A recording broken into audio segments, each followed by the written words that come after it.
Get out.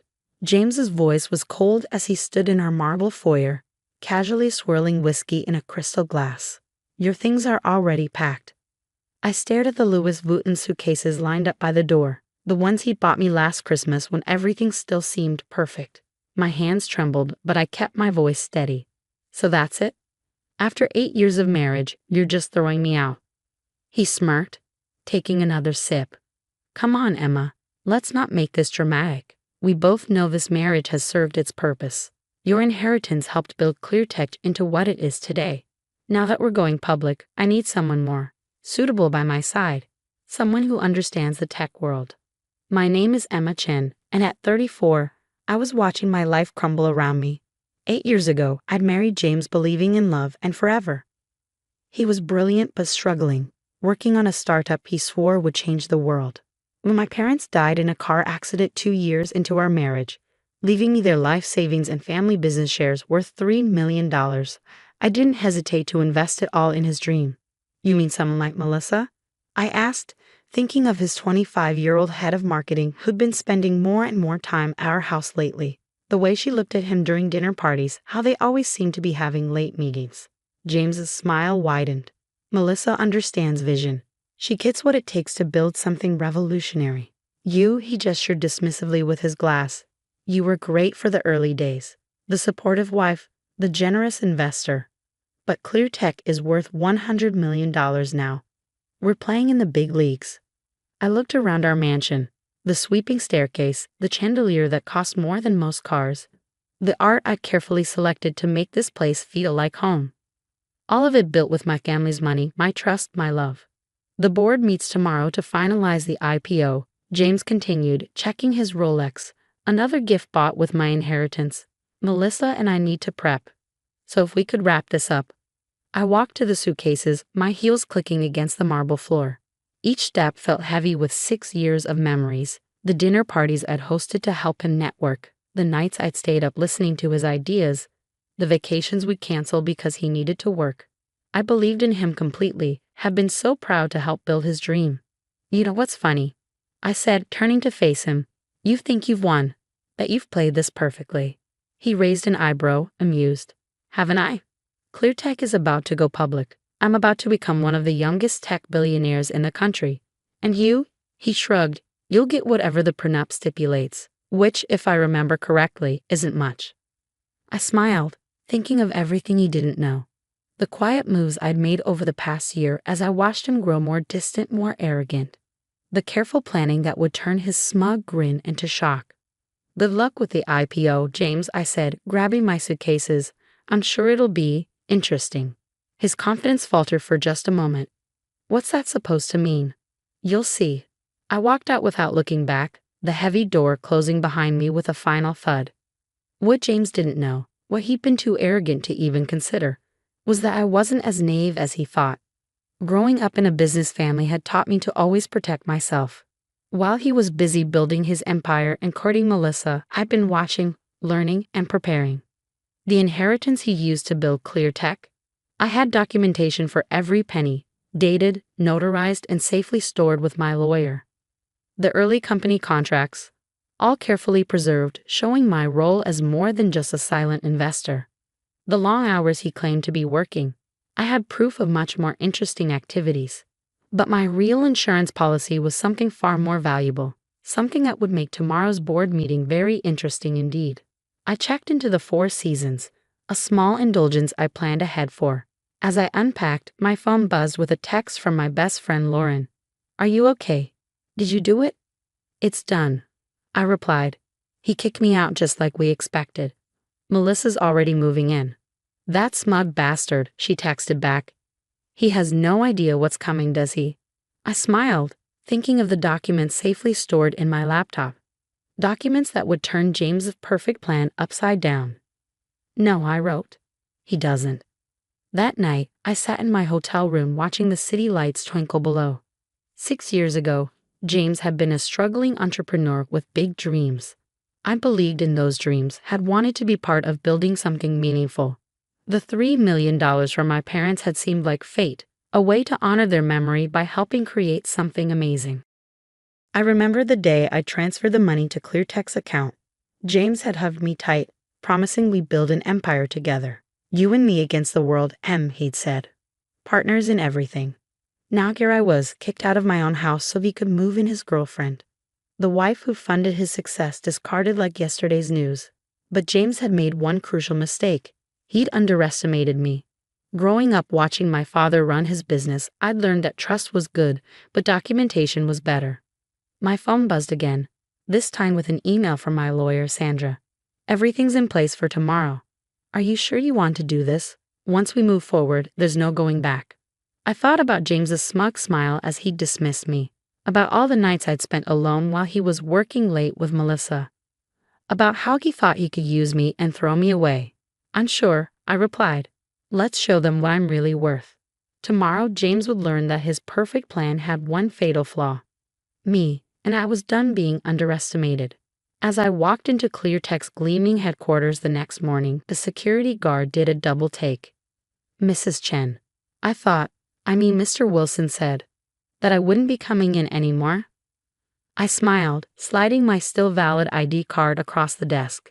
He was mistaken about a lot of things, Tom. The elevator ride to the top floor felt surreal. How many times had I visited James here, bringing him lunch during late nights or attending company events?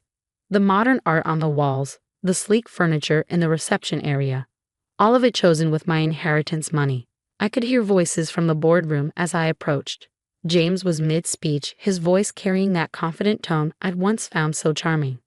Which is why this IPO will position ClearTech as the leading innovator in cloud security, our proprietary technology. I pushed open the door, and the room fell silent.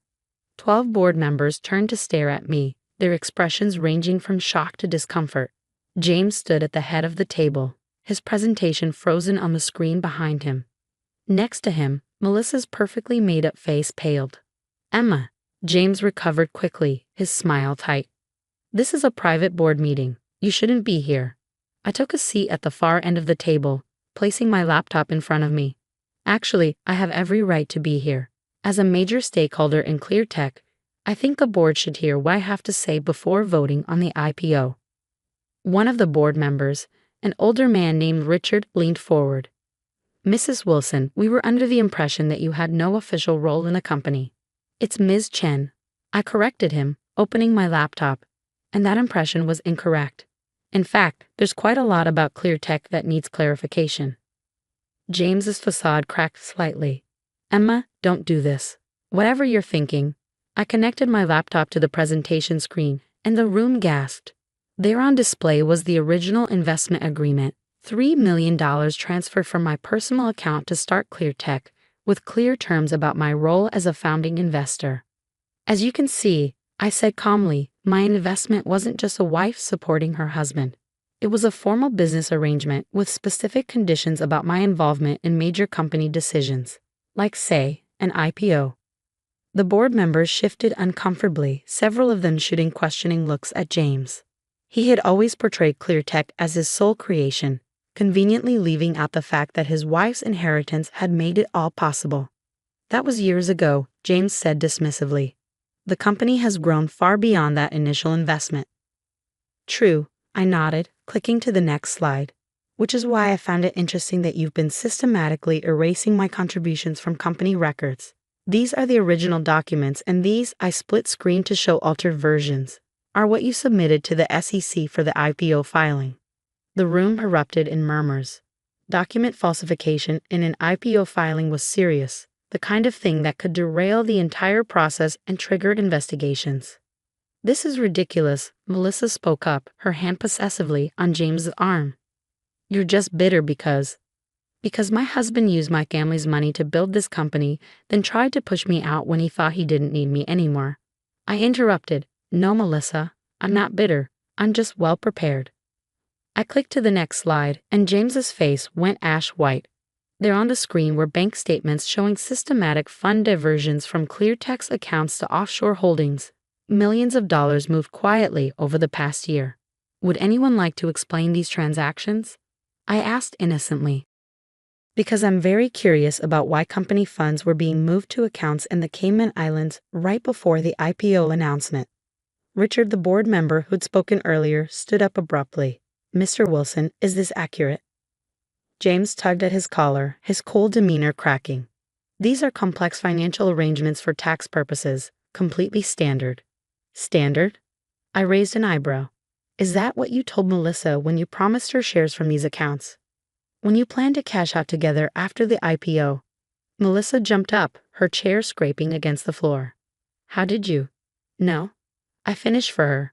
Let's just say you should be more careful about what you discuss over company email, especially when the company's security system was partly funded by the person you're planning to betray. The boardroom erupted into chaos. Several members were on their phones, presumably calling their lawyers. Others were demanding immediate explanations from James, who stood there looking like his perfect world was crumbling around him. This is a simple choice, I said, raising my voice above the commotion. Either we postpone the IPO and restructure the company leadership to reflect its true ownership, or I take this evidence to the SEC. Your call. James stormed around the table toward me, his face contorted with rage. You manipulative bitch, he hissed under his breath. You're trying to destroy everything I built. No, James, I said quietly, meeting his gaze. I'm taking back what's mine. What we built together, before you decided to throw me away. The board quickly called for an emergency recess. As people filed out of the room, many of them already on their phones with crisis managers and lawyers, I packed up my laptop calmly. Everything I'd shown them was just the tip of the iceberg. I had more evidence, more proof of James's deceptions, safely backed up and ready to deploy if needed. Richard, the senior board member, approached me as I stood to leave. Ms. Chen, I think we need to have a longer conversation about your role in Clear Tech. Perhaps over lunch? I smiled, shouldering my bag. I'd like that. I have quite a few ideas about the company's future. As I walked out, I caught a glimpse of James and Melissa in heated discussion, their perfect plan falling apart around them. He looked up as I passed, and for the first time since I'd known him, I saw fear in his eyes. This was just the beginning. James had thought he could discard me without consequences, but he was about to learn just how expensive that mistake would be. The weeks following the board meeting were a whirlwind of legal negotiations, emergency board sessions, and company restructuring. I watched from my temporary office on the 19th floor, not quite the penthouse suite where James still sat, but close enough to keep an eye on things. The IPO had been postponed indefinitely. After my revelations, the board wasn't taking any chances. They'd hired independent auditors to go through every transaction, every document, every decision made in the past 6 years. What they found made my evidence look tame in comparison. They've uncovered at least $12 million in questionable transactions, Sandra, my lawyer, told me one morning as we reviewed the latest findings. James wasn't just planning to cash out with Melissa. He was setting up a parallel company structure. He was going to use the IPO money to start fresh, leaving Clear Tech as an empty shell. I sipped my coffee, looking out over the city skyline. And Melissa? Any word from her legal team? Sandra smirked. She's singing like a canary, turned over everything. Emails, texts, recorded conversations. Apparently, she's not as loyal to James now that his perfect plan has fallen apart. I wasn't surprised. Melissa had always been ambitious, but her loyalty extended only as far as her own interests. Once she realized James couldn't deliver the wealthy future he promised, she'd switched sides quickly. The press had been having a field day with the story. Tech CEO's IPO dreams crumble amid fraud allegations, read one headline. Clear Tech founder's wife exposes million-dollar deception, screamed another. James' reputation in the tech world, once golden, was now thoroughly tarnished. But I wasn't interested in revenge, I wanted justice. The board had been surprisingly receptive to my proposals for restructuring the company. With James's credibility destroyed and the threat of SEC investigations looming, they were eager to find a stable path forward. The board meeting's in an hour, Sandra reminded me, gathering her papers. Are you ready? I nodded, straightening my blazer. More than ready. The boardroom looked different now. The same sleek table, the same floor-to-ceiling windows. But the energy had changed.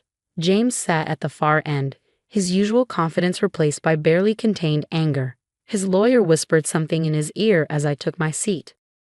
Richard called the meeting to order. As you all know, we're here to finalize the leadership restructuring of ClearTech. Following the independent audit and extensive legal review, the board has prepared a resolution. I kept my expression neutral as he read through the terms. James would step down as CEO, though he retained a minority stake in the company. The offshore accounts would be frozen and investigated. And most importantly, I would be installed as executive chairperson, with final say over all major company decisions. This is insane, James burst out, standing up. You're giving her control of my company? Our company, I corrected him quietly, built with my family's money, my support, and my trust. Money you tried to steal, support you abused, and trust you betrayed. The board members shifted uncomfortably, but no one spoke up to defend James. They'd all seen the evidence, all realized how close they'd come to being implicated in his schemes. The resolution is fair, Richard said firmly. Ms. Chen's investment and early involvement were instrumental in building ClearTech. Her recent actions protected not just her interests, but those of every shareholder and employee. The vote was quick and decisive. 10 in favor, 2 abstaining, none opposed. Just like that, control of ClearTech passed to me. As people filed out of the room, James approached me, his face dark with fury. Congratulations, he spat. You've destroyed everything I worked for. I stood up slowly, gathering my things. No, James, I saved what we built together. You're the one who tried to destroy it with greed and lies. You think you can run this company, he sneered. You don't know the first thing about tech. I know about loyalty, I replied. About building trust and keeping it. The technology might be complex, but the principles of good business are simple, something my father taught me long ago. I walked to the door, then turned back for one last look at the man I'd once loved so completely.